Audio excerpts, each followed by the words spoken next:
The 9th edition of Forbes India 30 Under 30 was held in New Delhi. A grand soiree celebrated the achievements of disruptors and changemakers under the age of 30.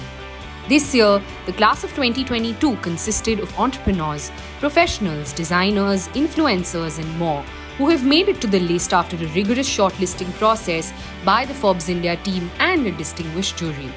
The platform puts spotlight on dynamic young achievers of the country who have succeeded against all odds and become an inspiration for others.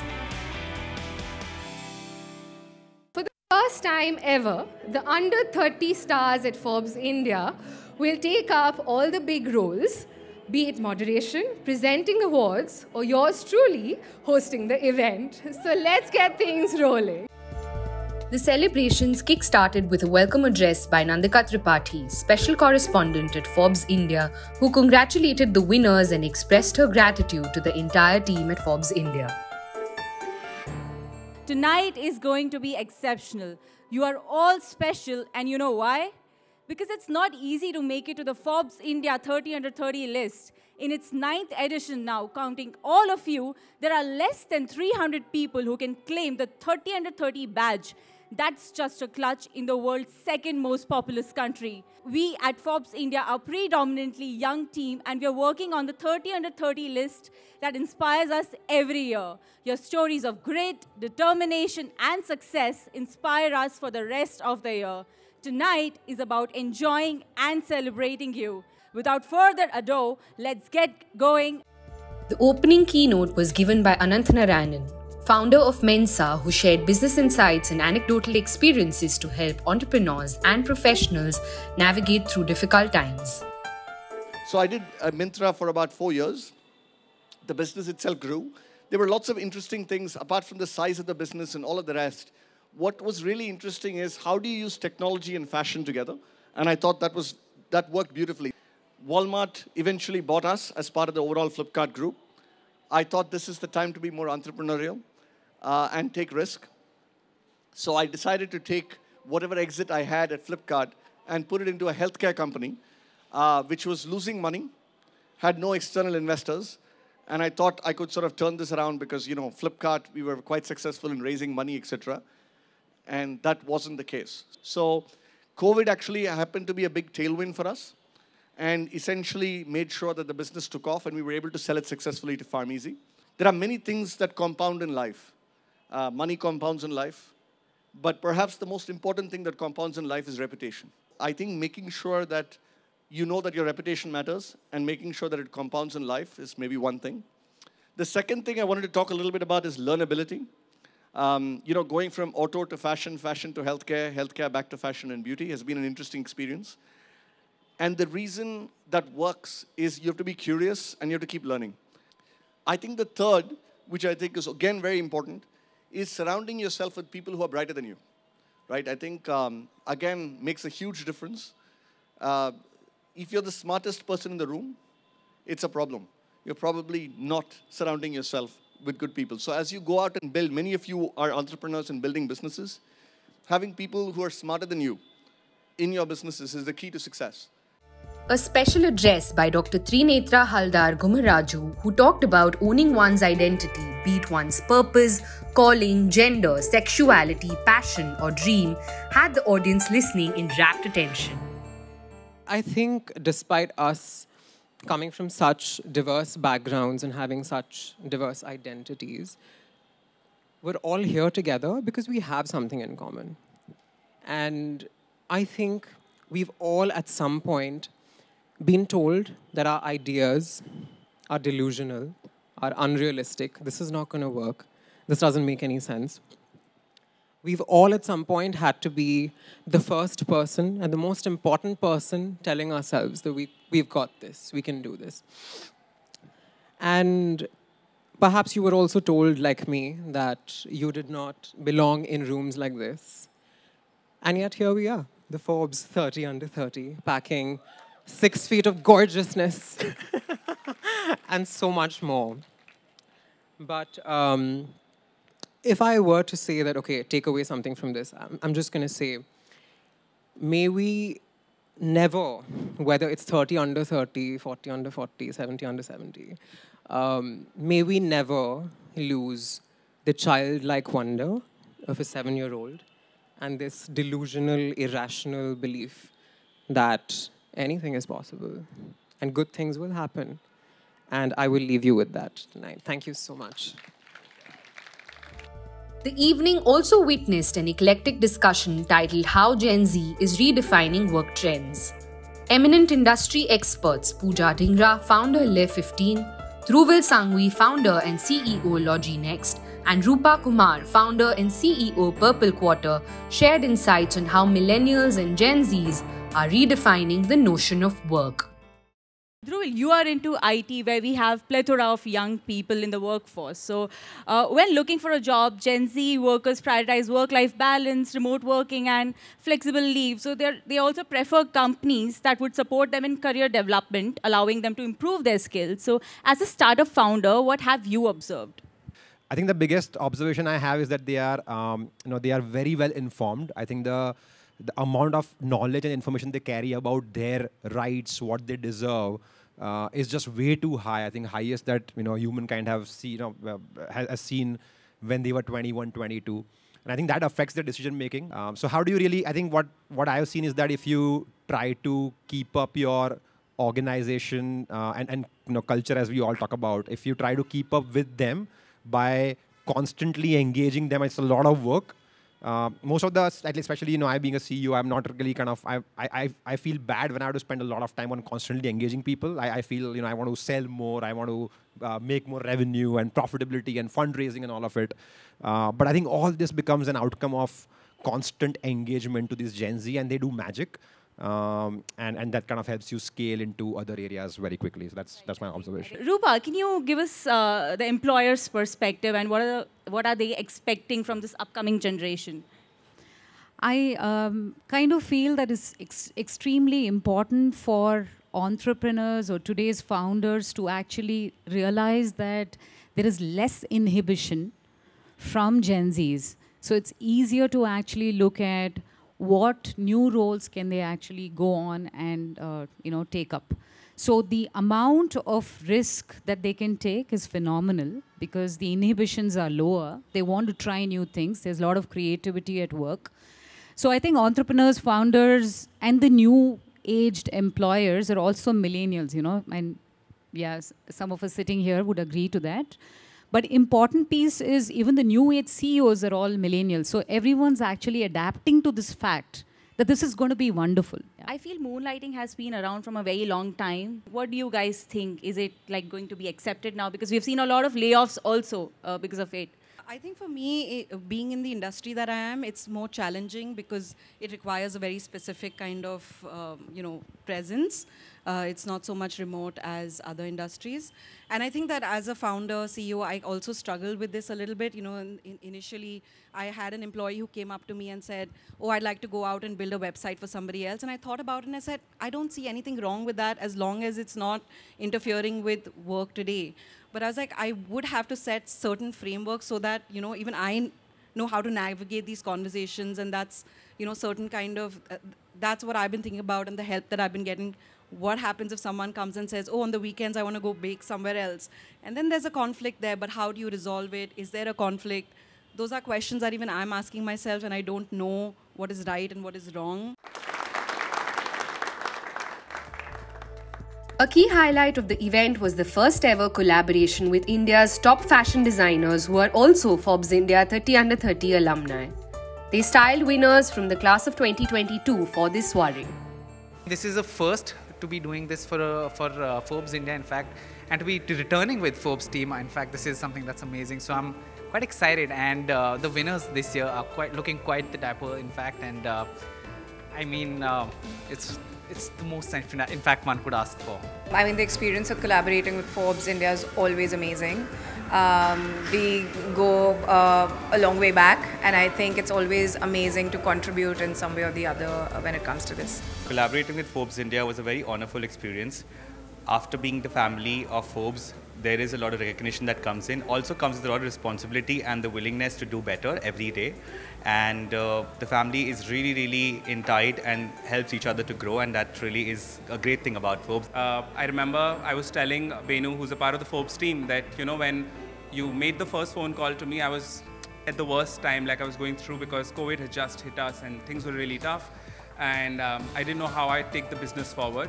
And her call came in and I felt like maybe this is the push I needed. So sometimes I think being connected with something like Forbes for any of the members in the list is very special, because I think it acts as the right push for them to move forward in their career.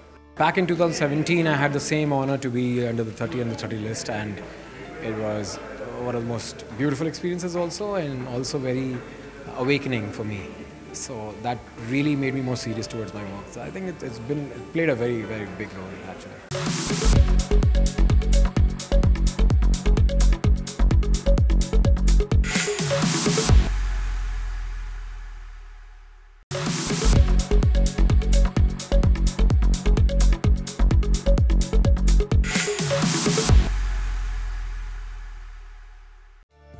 After the engaging speeches, the evening progressed to the scintillating award ceremony that celebrated the achievements of young stars who not only dared to dream big but also worked hard to achieve it.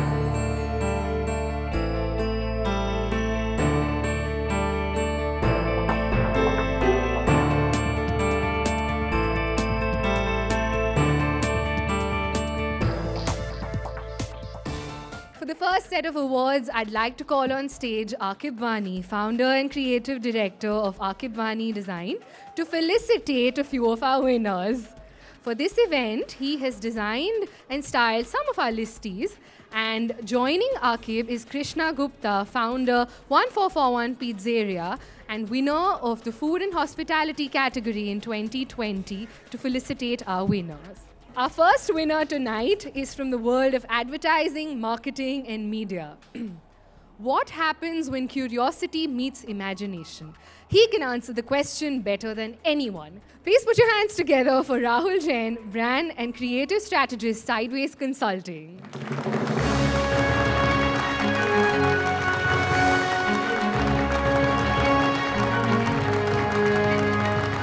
Our next winner takes after his grandfather when it comes to art. He is on a quest to understand how art translates from person to person. The winner of the art category is Viraj Mithani. Can we please have him on stage?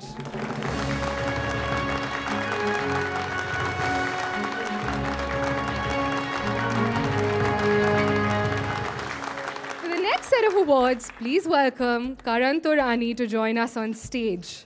The House of Torani is a potpourri of nostalgic memories of fables that his grandmother told him while growing up.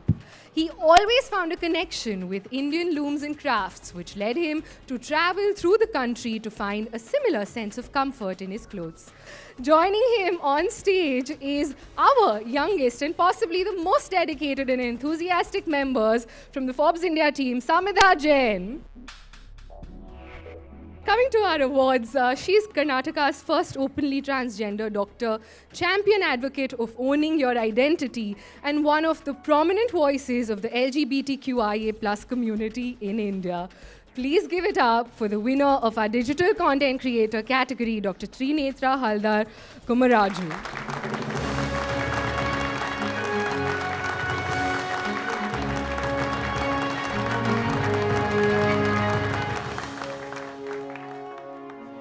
Our next winner is from the NGO and social entrepreneurship category, and he has been answering the question of what happens when you empower students and enable grassroots leadership with his work via Eklavya India.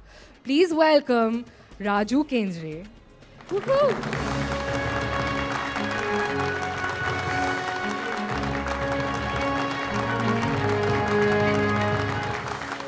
For the next set of awards, may I please call on stage the force behind Forbes India's Facebook account and a brilliant writer, our super talented team member Manswini Kaushik. This duo hustled hard to make it to IIT, and then they stunned everyone by selling cows and buffaloes online. A masterclass on shunning the herd mentality and hitting the bullseye. Our next winners are co-founders of Animal. Please welcome on stage the winners of our Agri-Tech category, Neetu Yadav and Kirti Jhangra, co-founders Animal.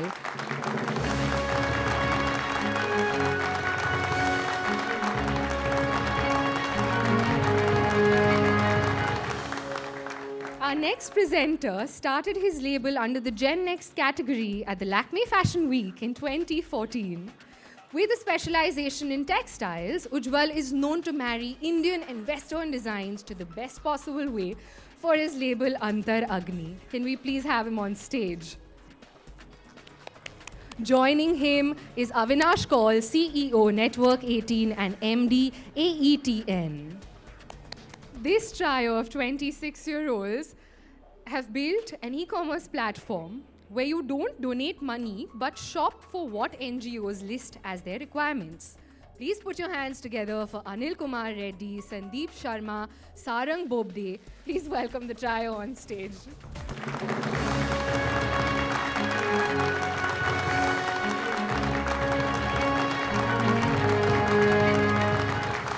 Our next winners.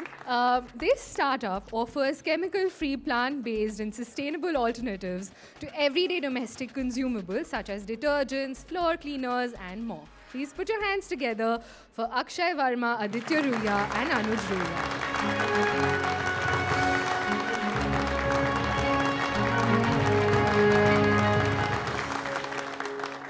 Akshat Bansal is the founder of Bloni. He will be presenting the next set of awards. Akshat will be presenting the awards that he styled along with Rupa Kumar, founder and CEO, Purple Quarter. Can we please have Rupa and Akshat join us on stage? The other winners in our healthcare category currently take care of more than 6 million people via his venture Connect and Heal. Please put your hands together for Alvinder Singh.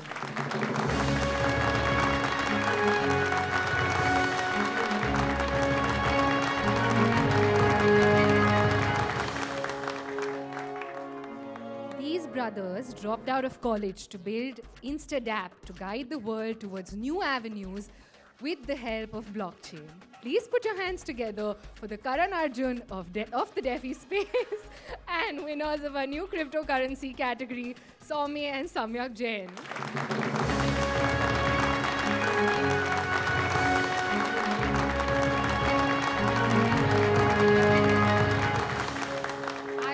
To welcome Shraddha Bhansali, founder and CEO, Evo Foods, and celebrity chef Ranveer Brar to present our next set of awards.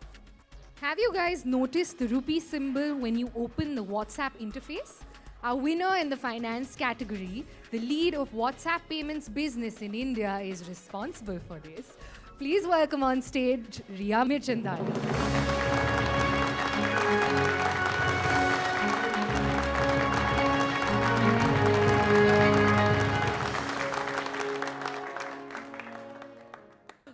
For the first time in the history of Forbes India 30 under 30, a supermodel has won in the fashion category instead of a fashion designer. It says oodles about his influence on the industry and the path-breaking journey he's on. Please put your hands together for Rahi Chadha.